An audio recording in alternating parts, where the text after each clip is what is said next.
Good evening, my Rosans and Rosikins. Mother is back, and I want to talk about how the Exotical community has helped me to embrace my 3C/4A hair. Okay, so in regards to my hair texture, I absolutely adore it. I've always been told I have very soft hair. It looks so fluffy when I press it. It's so pretty. And I really love my curls. They're really, really gorgeous. Very gorgeous. And as you know, I had let my hair grow out before I joined the military, and then right before I joined, I got locks. I wore my locks for a good 2 years, 2 to 3 years, around that time. I'm gonna say two. And then recently, I cut it last year in April, and now it's been 1 year since. And my hair has grown so much. It's so pretty. And I really didn't understand hair texture conversations to the extent of someone with 3C/4A hair, like I did with someone with even looser hair texture than I have. Like that's in that 2C to like 3B range. Until I joined the Exotical community, where I realized that 4C is demonized a lot within the African American community. I didn't really realize it was that demonized until I joined the Exotical community. And the fact that I have 3C/4A hair really makes me stand out.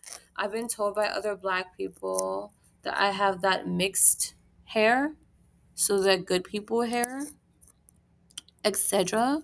Granted, it's not the loosest on the texture like scale, but it definitely is up there with the beginning works of being considered, as you could say, oh, that good people hair or that mixed people hair, or good hair, as one could say. So, what I find interesting about the exotical community is that there really is no hair hierarchy in regards to exoticals because, again, we come in different shapes, different arrays, different hair textures. There are light skin exoticals with 4C hair. There are darker skin, brown skin exoticals with 3B, right? And below, even looser hair. The beauty is that even though we all within our hair textures, depending on like our physical makeup, we stand out because it's not the norm. So that's what the Exotica community is really about. It's about being that small, exclusive group within our beauty aesthetics that don't really have the same experiences as someone who usually has our physical makeup would have. For example, like Doja Cat is a light skinned exotical with 4C hair. That's not really heard of that much or seen or spotlighted, especially within celebrities. So it's just different. And some people will bully you for it. Some people will adore you for it. It just depends on if they have self hate or not within the Black community, and if other communities find that attractive for themselves. But at the end of the day, what's most important is if you find it beautiful on you. And then you have some brown to dark skin exoticals who have looser hair textures. I know I shout out other exoticals on my channel, on my community tabs that have more so my hair texture, and I think it's so pretty and even looser, because I think that that really needs to be talked about because like I said, we're brown cis dark skin alcohols. We have the best of both worlds, right? Like we literally have the melanin and then we have texturism working for us in regards to what people will say is quote unquote good hair, or what someone would say is more attractive than a more kinkier style, which is not fault to us. We just have certain mixtures of textures, featureism, etc. So those are the things that we have. We are desired despite our melanated skin because the real conversation isn't necessarily about colorism, it's about featureism and hair texture. And if nothing else, it's featureism. It's just whether or not you're beautiful, whether you have 4C, 3A, 2C, whatever you got. People just really appreciate beautiful women, right? The world appreciates beautiful women and men. So that being said, being in the exotical space really helped me to more so embrace, like, yeah, I could wear like kinky styles. I could be versatile with my hair.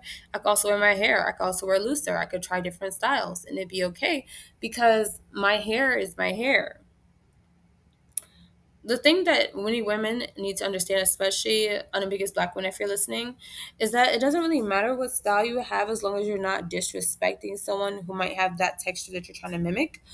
Or if you know, as long as you have your own healthy hair underneath of whatever you're trying to cover it up with, right?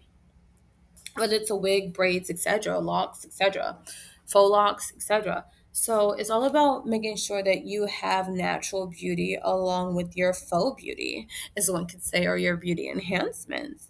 Because it's one thing when you're envious of a woman because of her hair, it's another, but well, envious of a woman because of her hair, and you don't have even your own hair. Respectfully, like you're like basically bald underneath of whatever hair texture you're trying to mimic, but you're envious of the one with the real hair texture. And it's a difference between you admiring a woman that might have a different hair texture than you and then trying styles with that hair texture, but also taking care of your own natural hair texture and not being delusional to think that that other hair texture is yours when it's not. So it's just like a lot of different things you have to have, and it comes with radical acceptance. And what the Exotical space has shown me is that you have to have radical acceptance with your hair texture, with your beauty, with your natural everything. Because if you don't, how can you get inspired? How can you build on top of it? How can you love it? How could you nourish it to health? How can you thrive with what you have if you're too busy worried about what someone else has? And so, as a 3C4A girly, I'm very protective over my hair. I take care of my hair. I do Ayurvedic herbs and whatnot with my hair. I make my own hair growth oils. I use leave-in conditioners, deep conditioners, heated hair caps to help the deep conditioner penetrate my hair follicles better. I grease my scalp. I grease my hair ends, making sure my ends are moisturized and detangled. I do so many different things because I love my hair. My hair is a part of who I am. My hair is my crown. My hair is a part of my beauty. And in the exotic space, we are unapologetically beautiful queens that take care of our hair. We just do. You cannot tell me that you're an exotical and you are literally neglecting your beauty because you think somebody else's beauty is better. That's not fair to yourself. It's one thing when you're going through a rough patch financially or mentally, like listen, mother gets it.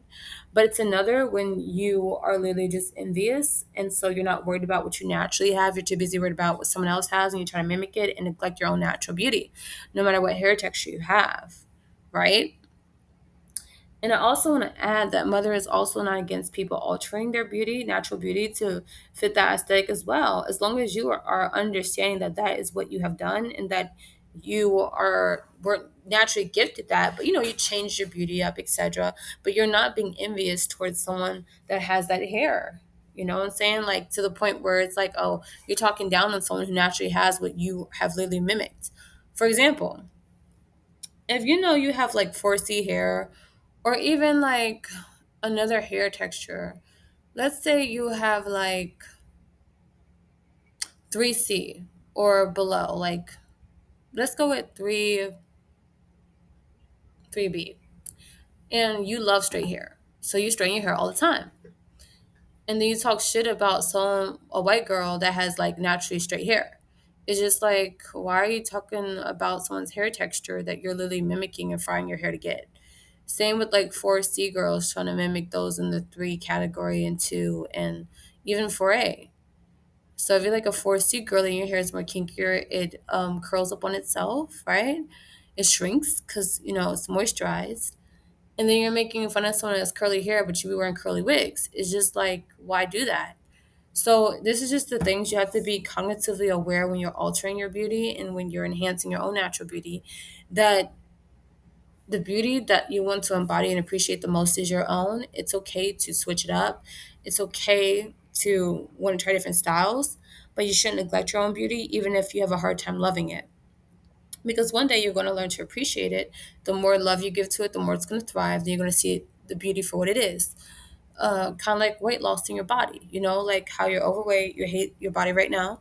But if you try to take steps towards helping your body and like taking care of it, it'll slowly change over time and then you'll end up loving your body. So then you won't want to like get a BBL, you won't want to do anything else, right? Or even like a mommy makeover if you had kids before and you went on your health journey, you lost the weight, but now you have loose skin and stuff. You might not like your body now, but after you get the loose skin removed, you're gonna love it. But you can't be envious and do nothing about your own problems and then expect people to delusionally give you praise and put you on the same pedestal as the person you're trying to envy when you haven't put in the work to get there either. So it's just like different things that you have to really be cognitively aware of when it comes down to your hair texture, embracing it, and loving yourself in general. And so I'm realizing these things, and I'm so thankful for the exotic space because I'm gonna just keep saying it. Exotic brown skin always talks about it. Radical acceptance. You have to accept your flaws. You have to accept your strengths. You have to accept your traumas. You have to accept your healing. You have to accept everything about you so that you can move forward in the best way, make the most educated and, self aware decisions for yourself that will lead you to success, happiness, health, wealth, and mental stability, mental health, etc. You have to do all these things, right, to better yourself. And I'm gonna just say, like, lately, mother's been being discouraged a lot about a lot of things, and I've really been going through it mentally because I'm making progress, but then I've sometimes feel like I self sabotage, or I feel like it's not happening quick enough, etc. But honestly, you just gotta stop and smell the roses and see how far you've come and realize that you are going to make your goals. You're going to do it. You are going to do it because you always do it, right?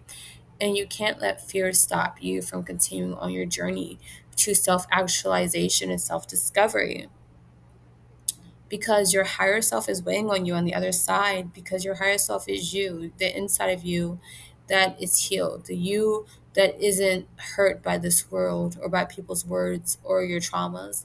It's the you that is whole, that knows that you are them and they are you, but you just have to physically realize that and work towards that in the physical natural realm because they're already there in the spiritual realm. So I just wanted to say that. Mother is going to say, ciao. I love you, my Roslins and Roskins.